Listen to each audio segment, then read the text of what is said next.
Hej og velkommen til min kanal. Inden vi går videre, så husk at trykke subscribe på min kanal for at se flere videoer. Gå ind på Facebook på martinkaster.dk eller på Instagram martinkaster.dk og følg med i hvad der sker. Eller abonner og få at vide når der kommer nye videoer. Så prøv en gang at mærke hvordan der bare bliver varmere. Og varmere. Og varmere. Og I ved godt, uanset hvad, så har Martin sagt, I må ikke rejse op fra stolen, så I bliver simpelthen nødt til at kæmpe for at blive siddende på stolen, men den bare er varmere og varmere og varmere. Og det går bare op igennem hele kroppen. Op igennem hele kroppen. Hvor det bare føles varmt. Op igennem hele kroppen, og op bliver varmere og varmere og varmere og varmere. Det er næsten ikke til at holde ud. Så måske I kan hjælpe hinanden med lige at puste lidt, eller blæse lidt på hinanden, eller vifte med hænderne, fordi det er helt ulideligt varmt, det der. Helt ulideligt varmt. Helt ulideligt varmt. Okay. Så slukker vi for den der. Sådan der. Sådan slukket. Heldigvis. Heldigvis. Men så er der godt nok som om det begynder at blive lidt koldt. Som om at vinduerne her, det er fuldstændig åbent hele vejen ud til, og som om at Antarktis det er flyttet op, så det ligger lige nede ved strandbredden hernede, og det bare er isnende koldt. Og I kan bare mærke, hvordan luften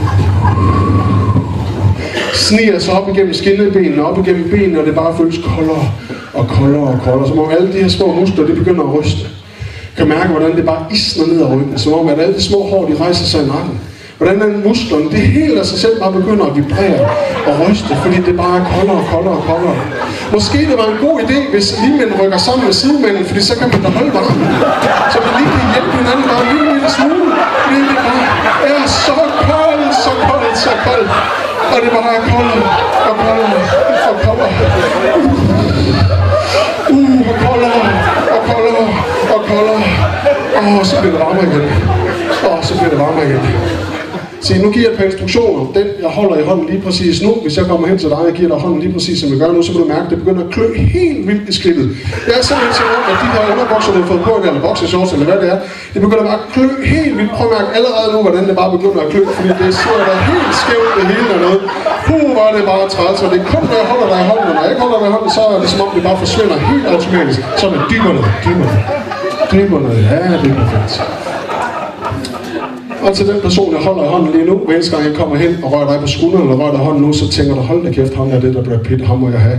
Han er da den mest flotte, fantastiske fyr, jeg nogensinde har set. Du kan simpelthen gøre alt, hvad du kan for at blinke til mig, give mig komplimenter eller smile, fordi at det her, det er kampen om Brad Pitt. Jeg er Brad Pitt, hver eneste gang jeg rører dig, som jeg gør lige nu, eller rører dig på skulderen, så føles det bare helt fantastisk. Du må bare have fat i mig. Godt, sådan der. Den, jeg rører i hånden nu, hver eneste gang jeg kommer hen til dig, og rører dig i hånden eller rører dig på skulderen, så synes du, jeg er bare den mest klamme fyr, der overhovedet findes. Som om, at jeg bare har stået og lagt anden på dig, og er så skummel, som du overhovedet kan lade sig gøre. Og du vil gøre alt, hvad du kan for ikke at kigge mig i øjnene, eller ikke at blive rørt af mig, fordi jeg er da så gyselig ulækker, som det overhovedet kan være. Helt utrolig ulækker. Du kan mærke det allerede nu. Ja, lige præcis det. Men sammen med slipper, så giver det helt slip. Sådan her. Dybere. Lige præcis. Og ellers til jer alle sammen, som sidder heroppe. Prøv at forestille dig lige nu, hvordan det er, at tungen den bare vokser ind i munden. Så et øjeblik, når jeg stiller på spørgsmål, så er det som om, at der er ingenting, der kan komme ud af munden, fordi tungen den er simpelthen bare så meget i vejen, at den vil ikke sige noget. Altså om ordene, de bare sidder fuldstændig fast. Måske er det bare lyde, eller brummen, eller hvem ved det, der kommer ud af munden, fordi det er bare som om tungen vil slet ikke samarbejde. Så når I gerne vil sige noget, så er det bare som om, at der ikke kommer noget, fordi den her tunge den bare føles fuldstændig unormalt i vejen, som om den bare vokser derhen, og jo mere I forsøger, jo mere I prøver, desto mere sidder den bare i vejen, og desto større føles den. Og om et øjeblik åbner øjnene på tallet 3. 1, 2, 3. Sådan. Åbn øjnene. Alright, kom stille og roligt tilbage. Kig ud i lokalet. Helt fantastisk godt. Kig på mig en gang. Har det godt? Fantastisk.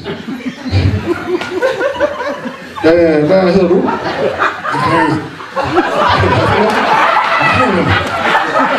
Og hvad arbejder du med? Okay, sådan. Tak skal du have. Jeg er lige hen foran. Er det okay dernede? Hvad hedder du? Hvad? Hvad arbejder du med? Okay, fint, ja. Hvad arbejder du med?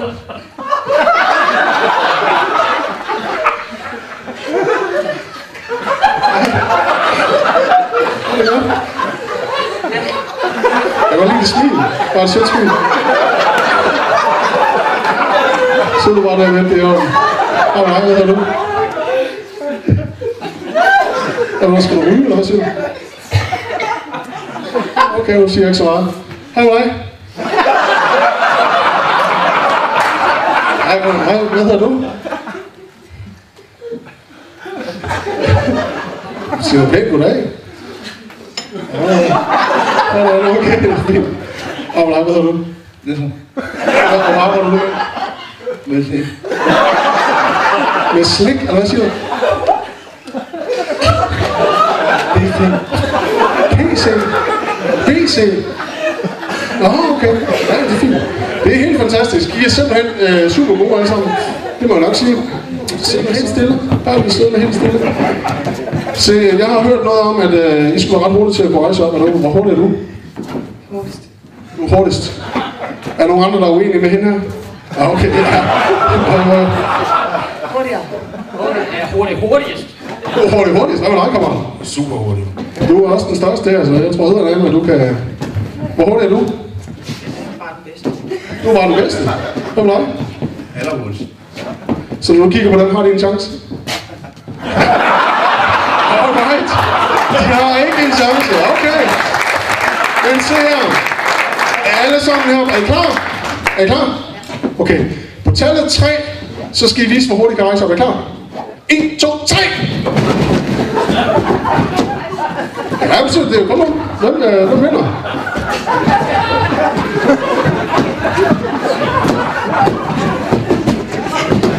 Ja. Okay, prøv lige at sidde stille alle sammen. Fordi at, jeg ved, Dan han har været rundt, han har hjulpet mig lidt i dag, han har forberedt lidt, så han har spurgt sådan noget af det her superlim bagpå. Prøv lige at mærke efter, om vi har superlim herom også. Om vi har det. Har I det? Ja, okay. Tag lige jeres hånd ud, fordi der er nok lim på den nu. Fordi sådan lige umiddelbart skal passe på med, det er jo, at når man har lim på hænderne, så sidder det fast, hvis man rører på noget, ikke? Ja, okay. Du er også lidt der, kan jeg se. Sådan der, ja. Det er fint. Prøv at se. Jeg skal lige viske noget til jer på dem her. Helt fast der. Ja, sådan. Helt automatisk. Du har fået noget på skoene. Hvorfor har du det? Helt fast der, ja. Ah, det kan jeg nok lige tage igen. Det ser ud som om, den er lidt ubehagelig, men ellers. Har du noget på det også? Hvis du kigger helt til. Nej, det er sgu ikke. Hvad kan vi gøre med dig? Hvad kan vi gøre med dig? Men jeg tror ikke, at du lige skal slappe lidt. Prøv at jeg lige gør sådan her. Okay, så dybere. Helt afslappet. Og I andre, I kan selvfølgelig lige prøve at se, om I ikke lige kan skille jer fra hinanden, fordi det ser da helt tåbeligt ud, det der engang. Det må da lige kunne gøre et eller andet.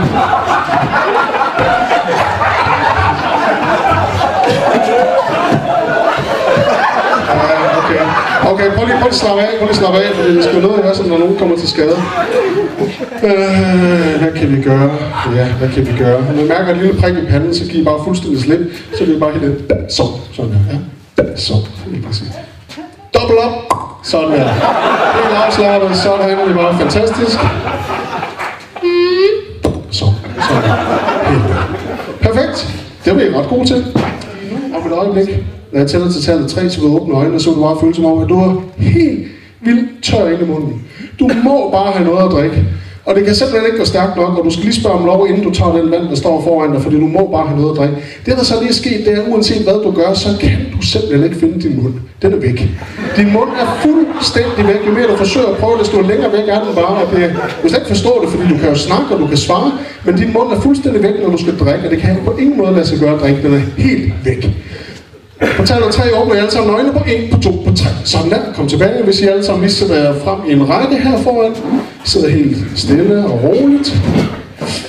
Ja. Er nogen af jer, der har nogle spørgsmål, inden vi fortsætter? Altså, er tørstig? Du må faktisk godt tage den der. Tag bare en tår. Det er helt fint.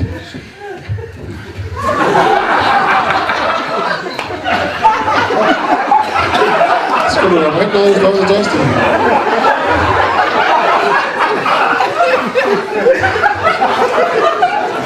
Ja, hvad laver du? Ja, du er tørstig, det kan jeg godt se. Så plejer man da lige tage en tår. Skål! Sådan der.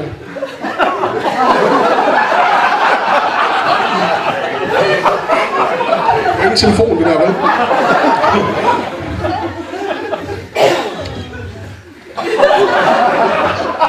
Ja, den skulle være der, tror jeg. Okay, prøv lige at holde den ud foran dig der en gang. Helt ud foran dig der. Okay. Se, prøv at strække den helt ud. Og så prøv at lægge mærke til, lige om et øjeblik, så er det som om din arm bare bliver helt stram der. Helt strækt ud, helt strækt ud. Og du vil stadig ikke forsøge at drikke af flasken, men det vil på ingen måde kunne lade sig gøre, fordi din arm kan ikke bøje på nogen som helst måde. Tag du bare en tår. Det kan ikke være så svært i virkeligheden. Tag du bare en ordentlig tår. Tag du bare en ordentlig tår. Nej, okay. Så er du tis. Men se, hvis du lige kigger på mig en gang og lige holder ved hånden her, så kan du, mens jeg snakker, så kan du sagtens gå ud på toilettet og lige ordne det. Du skal altså komme her tilbage. Men samme du sætter dig i stolen, så går du ud i dyb trance, uanset hvad der sker. Uanset om jeg siger sov eller noget. Men samme du sætter den der stol igen, så går du helt derned, du var før. Ellers så skynder du bare ud til. Værsgo. Sådan. Og I andre, når I mærker et lille tap på skulderen, en lille bitte tap på skulderen, så bliver I bare fuldstændig slidt. Sådan der. Helt afslappet.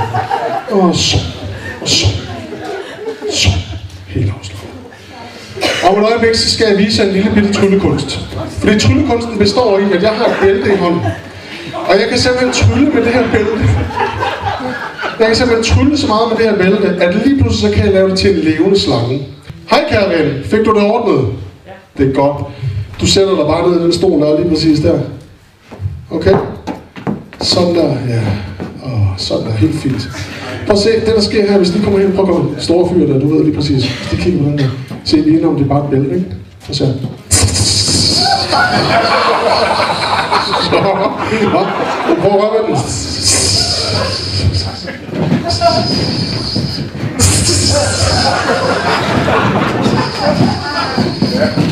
Prøv at jeg ved den. Jeg har fat i den. Og jeg har altså fuldstændig styr på det. Høj, for søren. Jeg troede da godt nok, jeg havde fat i den hver gang. Høj. Og nu kigger du godt nok på, som om du kunne dræbe mig om øjnene. Jeg har styr på den. Bare roligt. Er du bit? Nej? Okay. Okay. Og så hvis nu alle sammen lige kigger på den igen, så siger vi et magisk ord, så bliver det bare tilbage til den igen. Abracadabra, 1, 2, 3. Sådan der, så bare et bælte. Og det er vildt nok, ikke? Hvad siger du?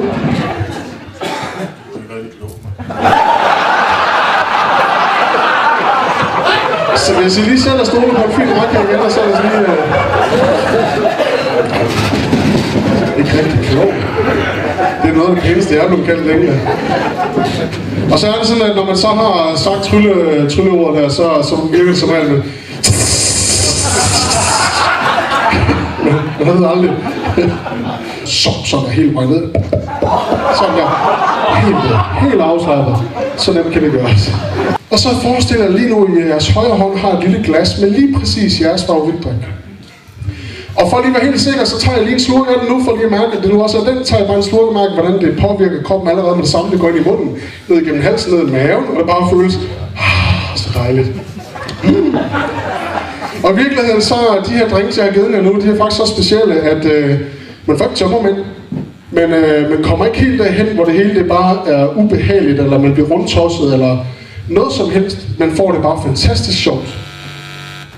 Og så er det altså også sådan nogle gange, at når man så skal snakke lidt, og ellers lave nogle ting, så er det helt umuligt, fordi det her det rammer præcis som alkohol gør. Man begynder at snøvle, man får svært ved at styre arme og ben. Tag I bare en tår mere, og hver eneste gang I hører den her lyd, så tager I bare en tår. Og prøv at mærke, hvordan det føles hele vejen ned igennem halsen, hele vejen ned igennem halsen der, hele vejen ned igennem maven, og hvordan det bare stråler ud, benene, armene, hele vejen heroppe i toppen af hovedet, fordi det bare føles så fantastisk godt. Og der er simpelthen bare en lille forhold, mere flottet af det bare, fordi det her, det er da godt nok en tossedrik på en lille mand. Jeg har aldrig set magen. Jeg har aldrig set magen.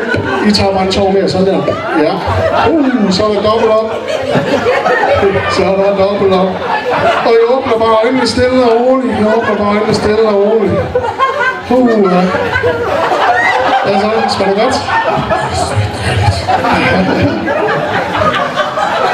Ja, nej, Tosse. Smager det godt?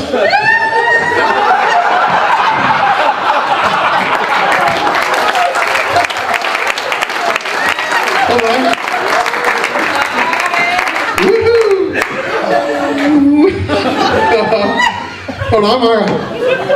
Gør det godt. Prøv du bare tage en tår mere der. Sådan der, det er præcis. Sådan der, hele vejen ned. Dybere. Helt afslappet der. Helt fantastisk godt. Se, det der sker med øjeblikket, når jeg tæller til 3 på tallet 3, vil I åbne øjnene, og så vil I påstå til hver en tid, at I aldrig nogensinde kunne finde på at danse. Aldrig. Det er det værste, der findes. Det er det grimmeste, det er det dummeste, det er det værste, der findes. I har aldrig danset før, I vil aldrig gøre det. Men når I hører noget Riverdance, simpelthen noget Riverdance musik, så er det som om, at de her ben af jeres, de kan simpelthen ikke sidde stille. Og måske I har set Riverdance før, måske I ikke har, men jeres krop, jeres sind ved, hvad Riverdance er for jer, og I vil give den fuldstændig gas. Den person, der var på skulderen lige nu, er Michael Flaherty. Det er jo fordanseren. Det er jo ham, der viser de andre, hvordan man skal danse. Og hvis han rejser sig op på scenen og danser foran de andre, så står de andre trofast bagved og giver publikum den vildeste danseoplevelse, fordi det her, det er Lord of the Rings. Det er en helt vildeste danseoplevelse. Når musikken stopper, så vil I til hver tidspunkt nægte, at I nogensinde har danset, fordi det findes simpelthen bare ikke. Og så skal jeg bare lige finde den helt rigtige her. Den har vi der. Fint. Godt. Så på tallet 3 åbner I øjnene, og når musikken lyder, så kommer det helt naturligt til, at der går maks 5 sekunder, så står I op og danser, fordi det føles så fantastisk godt. Jo mere I danser, jo mere publikum klapper, og jo mere de griner og har hujer og har det sjovt, desto federe er det at danse. 1, 2, 3. Åbne øjnene, sæt jer op. Se, jeg kan blive forpustet af at tale, så det er fantastisk, ikke? Danser du meget? Nej, det danser ude. Er der nogen, der har danset med ham før? Kunne være en julefrokost? Nej. Og så taler du nok sandt. Hvad med dig? Hader det. Jeg gider det ikke. Hvad med dig? Jeg kan ikke danse. Jeg kan ikke finde noget. Ja, hvad med dig? Du danser meget med? Ja, det danser. Du danser aldrig?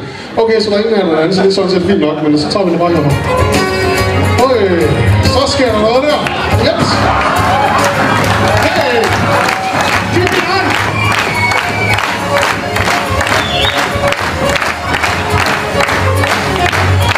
Hvad laver du?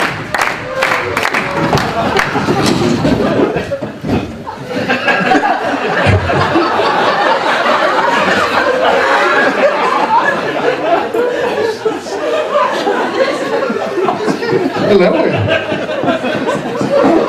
Sagde I ikke lige, I aldrig dansede? I har lige danset?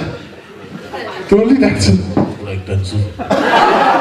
Du har sgu da lige stået her og hoppet rundt. Ja, okay, jeg skal lade med nu. Du har da også lige danset. Nej, du gav mig godt nok en mærkelig blik der. Ej, det har jeg da ikke. Nej, får du billedet lidt væk der? Ja, har du danset? Jeg så, du dansede. Nej. Danser? Okay, så hvis I hører musik, så danser I ikke, er det godt forstået?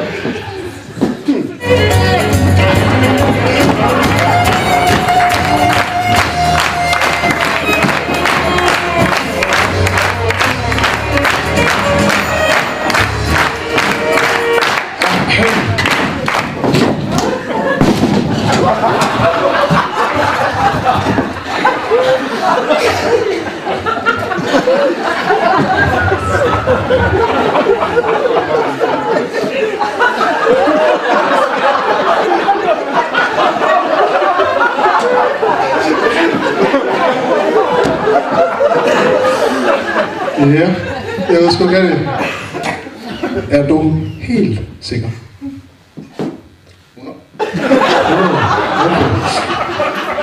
Se, okay. Så laver vi lige noget andet her i gang. Okay, jeg har sådan en magisk rumpistol herinde. Der kommer sådan nogle grønne kugler ud, og det rammer jeg lige midt i panden, så siger det eller går man bare i dyb trance. Er du med for at se sådan en?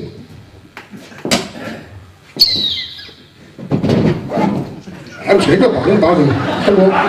Hvis man så rammer væggen ned bagved, så rikocherer den, kommer den tilbage. Prøv at se her. Er du klar? Dybere vil være fint. Og se, så kan man også sætte den på maskinpistol. Klik. Sådan. Nej. Sådan der. Sådan der. Ja, der er nogen, der skal have et skud mere end andre. Sådan er det jo. Prøv til, det er en almindelig audition, så I skal bare stille op og posere og gøre det bedste. Og ja, de mest feminine, det gælder jer alle sammen, de mest feminine modeller, der overhovedet findes. Så det gælder om at gøre det her med ynde og med respekt. Og se, det der så er, det er, at jeg får selvfølgelig en hernede til at tage et billede.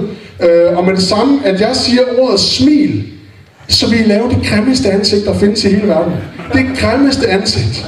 Så når det her billede skal tages, og der bliver sagt smil, så vil I lave det her grimme ansigt, og det holder i cirka 10 sekunder. Og derefter så er I bare fantastisk flotte, yndefulde, feminine igen. Giv mig et lille nik, når I forstår, hvad det er, jeg siger til jer. Perfekt.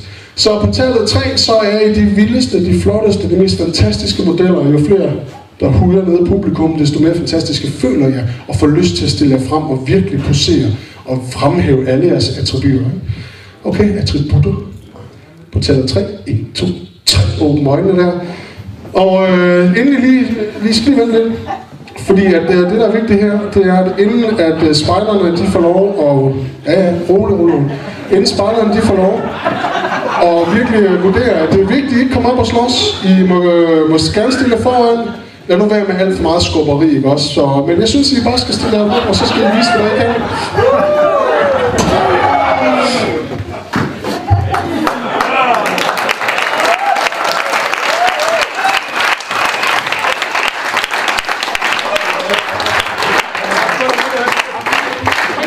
Skal I huske på, hvordan I bliver strøget? Ja, vis jer nu for. Sådan der. Prøv at se her, hvis nu I alle sammen stiller jer lige bag ved mig, stiller jeg lige en rundkreds bag ved mig, fordi så har vi fået en af modefotograferne for alle, der skal være plads til alle, eller også et stort krabat. Der skal være plads til alle, der skal være sådan, at vi kan se alle, ellers så vi bliver disket, hvis ikke vi kan se alle sammen. Sådan der. Og er fotografen klar? Prøv lige at holde den halvt ned, så kommer der sådan en bits op. Prøv at holde den bare halvt ned. Ja, så går den lige ind og indstiller eller andet, tror jeg. Det gør den måske ikke. Nå, men prøv lige at tage et prøvebillede, bare lige for sjov. Ja, så var den. Se, er I klar alle sammen? På 1, 2, 3, så siger jeg, hvad I skal. Er I klar? 1, 2, 3, smil! Sådan der. Så skal jeg få at kigge på det gang. Dybere, dybere, dybere, dybere. Se, om et øjeblik, så stiller jeg mig foran på scenen og begynder at forklare publikum lidt om hypnose. Det I opdager, det er, at jeg rent faktisk står fuldstændig uden bukser. Fuldstændig uden bukser. I prøver selvfølgelig på den med det, der nogle gange er, og fortælle det til mig, fordi det må være rigtig pinligt. Men alligevel, når nu jeg står med ryggen til, så vil I pege, vi grine, vi skal have ansigter, I vil sidde og lave grimme grimasser, og når jeg vender mig om, så vil I lade som om ingenting er hent overhovedet. Måske vil en af jer lige prøve på en meget, meget, meget sød måde, og det er måske den, jeg trykker på skulderen lige nu, på en meget, meget, meget sød måde, og fortælle mig meget overbærende, at jeg nok har glemt mine bukser. Okay. Alle andre, I synes simpelthen bare, at det er for klamt, fordi jeg står bare der i stort set ingenting. Ikke engang boxershorts er på. Hvordan kan man da glemme det? Det er der fuldstændig åndssvagt til. Vi sidder og peger ned på publikum og siger, prøv at se, der er der fuldstændig noget galt. Men når jeg vender mig om, så tør jeg simpelthen ikke konfrontere mig med det. Så sidder jeg fromme som små lam og har aldrig gjort noget, og vil pege på de andre, fordi det var dem, der gjorde noget. Godt. På tallet 3, åbner øjnene. På 1, på 2, på 3. Åbner øjnene der. Hej, det er godt. Godt. Fordi nu skal jeg lige fortælle publikum noget her. Og det jeg skal jeg fortælle publikum, det er...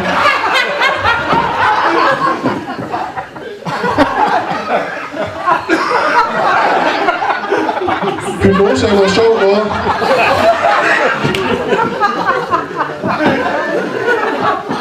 Hallo, sgu da. Det er sjovt, det her.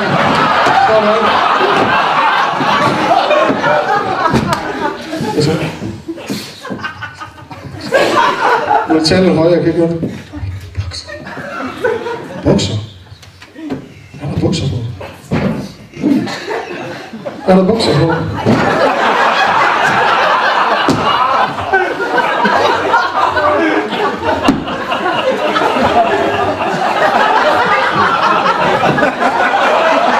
Slap dig af,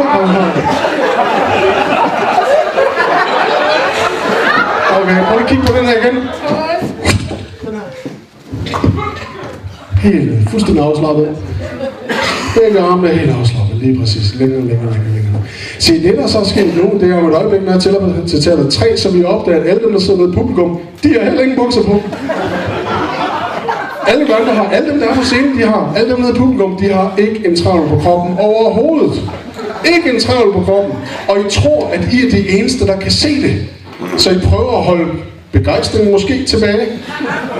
Men ellers så vil I simpelthen ikke kunne lade være med at sidde og spejle rundt, fordi der er godt nok nogen, der har glemt tøjet derhjemme der. På 1, på 2, på 3. Bare åbne øjnene, kom tilbage. Sæt det lige lidt fremad. I sætte stolene frem, så vi står ved den linje der sådan cirka. Hvordan har I det ellers med sådan et publikum her? Det er da fantastisk, er det ikke det? Ja.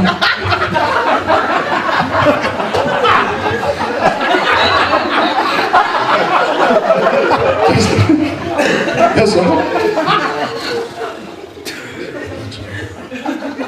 Det er der masser på.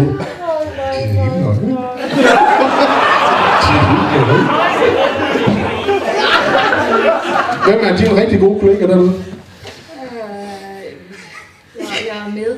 Når du er med. Hvem er du med? Jeg er med Vivian. Med Vivian Kidde?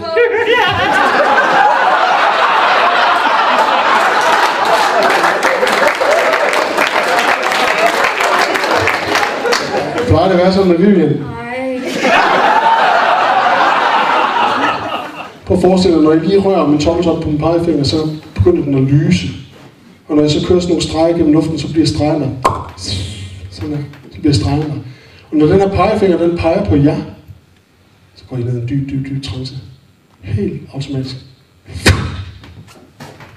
Sådan der. Hele vejen ned. Dybere ned. Så jeg må øjeblik, når jeg tæller til tallet 3, så på tallet 3, så vil I opdage, at I tænker kinesisk, taler kinesisk, gebærder jer kinesisk. Uanset hvad, I forstår alt, hvad jeg siger, og I bliver meget frustreret over, at alt, hvad jeg siger, det forstår I, men når I siger noget til mig, så forstår jeg det ikke. Og det, der også er, det er, at når nogle af de andre, der sidder på scenen, de begynder at tale, så er I dybt uenige med dem. Fordi det passer ikke, det de siger, og det bliver jeg nødt til at sige på det mest flydende kinesiske, I kan. Uanset hvad dialekt det er, hvorfor en region det kommer fra, så vil de ord og de ting, der kommer ud af jeres mund, udelukkende være kinesisk. Prøv at mærke allerede nu, hvordan det bare presser sig på med det her kinesiske. Selv den her kinesiske attitude og måde at være på, vil fuldstændig træde igennem, uanset hvad vi bliver siddende i stolene. Men det er helt sikkert, hvis der er nogen af de andre, der siger noget i panelet, så er I dybt uenige, så skal de bare sættes på plads lige med det samme. På tallet 3, 1, 2, 3. Sådan, jeg åbner øjnene og kommer tilbage til rummet.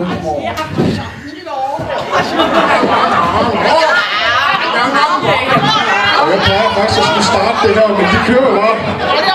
Hey, prøv lige at tige stille alle sammen. Hey, tige stille. Ja, prøv at tige stille alle sammen.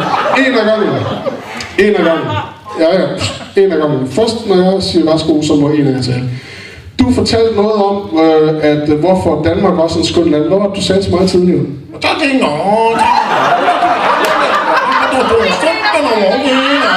Hvad siger du?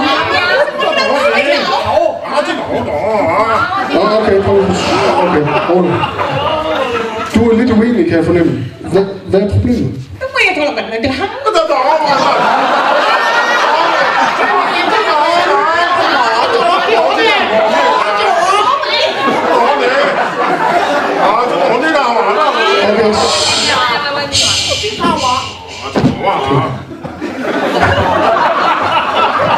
Det kunne jeg godt lide den sidste.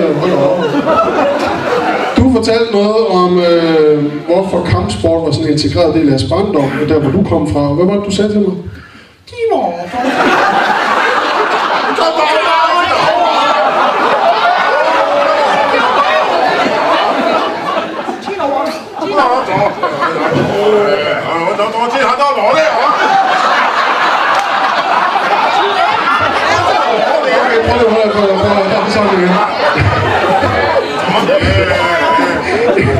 Okay, prøv nu ved jeg, at I alle sammen har været forbi det samme tempel, det er derfor, I er inviteret i dag, og der skulle man lave noget bestemt, man skulle sidde og folde hænderne, og så siger man hej først, det var det, I fortalte mig tidligere. Så prøv en gang lige sætte jer og gøre klar, så I kan vise alle dem hen, den her meditation, I nu engang lært. Og så husk nu på, at når I siger det der hej, så sker det samme, som når mikrofonen falder, I bliver rørt på skulderen, I bliver trukket i armen, når I hører ordet sov. Det sker meget hurtigt, og I kan simpelthen mærke den energi, der bygger op allerede nu, når I sidder og gør klar til jeres hej. Så på 1, 2, 3, så fortæller 3, så viser I alle sammen hernede, hvordan man sætter i gang med denne meditation. Er I klar til det? Okay. 1, 2, 3. Hej! Helt dygtigt. Sådan, helt fantastisk. Og giv slip i alle muskler, helt afslappet, dybere nu der. Ja, præcis. Helt afslappet. Så uanset hvad, bliver I bare stående og holder balancen selv, men ellers så bare så helt afslappet. Så vi opdager om et øjeblik, når I åbner øjnene, at I faktisk har byttet, og I har hver hinanden, så I kan mærke, at den I har siddende på jer lige præcis nu, den ikke føles rigtig, fordi den er så meget anderledes end den, I plejer at have. Og jeg vil kunne se med det samme, at den andens, det er din numse. På tallet 3 over morgenen, 1, 2, 3, sådan der er. Okay. Hey, skal ikke komme op og slås? Hey. Det er ikke en del af planen, skal ikke slås. Hvad er der sket her? Jeg har taget en røv. Prøv lige, vi skal nok få det på plads igen. Hvordan ved du, det er din røv? Det kan jeg da bare se. Hvordan kan du se det? Prøv lige at vente en gang. Den er da så pisseflot. Hvorfor er du sikker på, at den du har, det ikke er din? Den er da flad. Okay. Hvad siger du? Nej, det vil jeg nok sige, det er modsat. Altså. Hey, I kan ikke tage dem af, medmindre jeg tryller lidt, så du er sikkert hive i dem. Er det din? Ja. Hvorfor? Hvordan kan du se det? Det er en ordentlig røv, hvor hun har været flad. Okay. Prøv lige at stille med ryggen mod hinanden igen. Okay, så lige lukke øjnene i gang, så laver vi lige noget helt specielt her, fordi så siger jeg abracadabra om et øjeblik. Når jeg siger det, så har I fået jeres røv tilbage. Måske er der sket noget mere, det ved jeg ikke, men det ved I, når jeg åbner øjnene, når jeg siger det. Men ellers lige nu, abracadabra. Sådan er jeg tilbage. Prøv at tjekke, har I fået jeres egen? Problemet er bare, at den er blevet dobbelt så stor.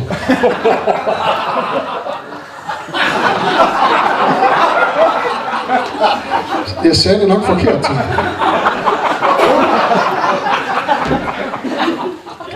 Er det et problem? Jeg har jo ikke engang siddet. Okay. Prøv lige at stille jer ryggen og ryggen igen, så prøv lige en gang til. Abracadabra. Sådan der. Okay, sådan normalt igen. Fint. Ja, sæt jer bare ned.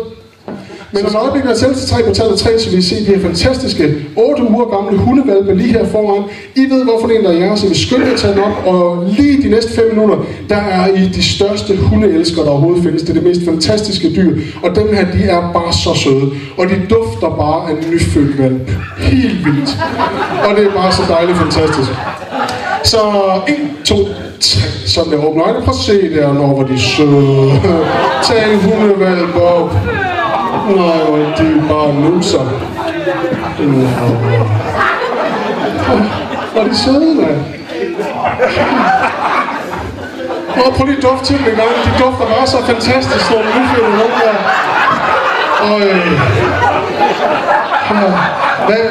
Må jeg lige spørge, den hund der, du har, hvad er det for en? Det er en labrador. Den er godt nok sød. Hvad hedder den? Luffe. En luffe. Nej, hvad med din? Hvad hedder din? Den hedder Perle. Og hvad er det for en slags? En pomeranian.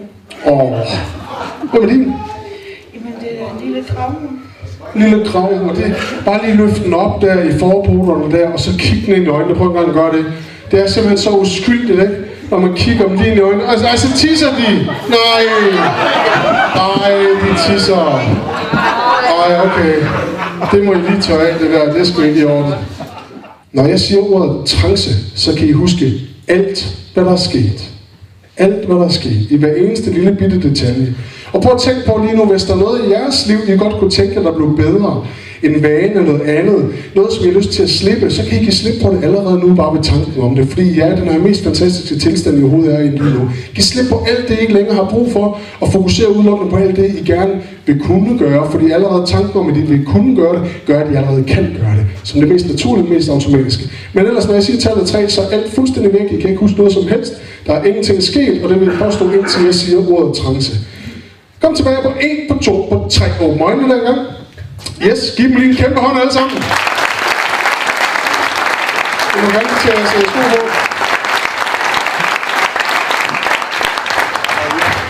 Hvad siger du? Er det show, du lige har lavet? Hvad for en show? Jamen, I har siddet og lavet Hvorfor noget. har jeg kun en sko? Ja, det må du da vide. Du tager mine sko af. Det har du selv. Hvordan har du været med hypnose? Det er sgu da ikke ved. Ej, hvad siger du? Nej, det er lidt sat her. Så er du god. Så er jeg god, eller hvad? Hey, har de været i hypnose? Jeg spørger, hvad? Har det? Okay. Prøv at kigge på klokken, hvis jeg har det. Klokken er mange. 1500. Hvad står der på det ur derovre? 20 minutter, den er 3. Den er sgu da 20 minutter i 5 snart. 16:37. Har I ikke været i hypnose? Prøv lige at rejse op alle sammen. Og stå på en lang linje der. Har I været i hypnose? Nej. Okay. Har I så været i trance da? Ja, og det har I været. Ja, okay. Giv dem lige en kæmpe hånd alle sammen.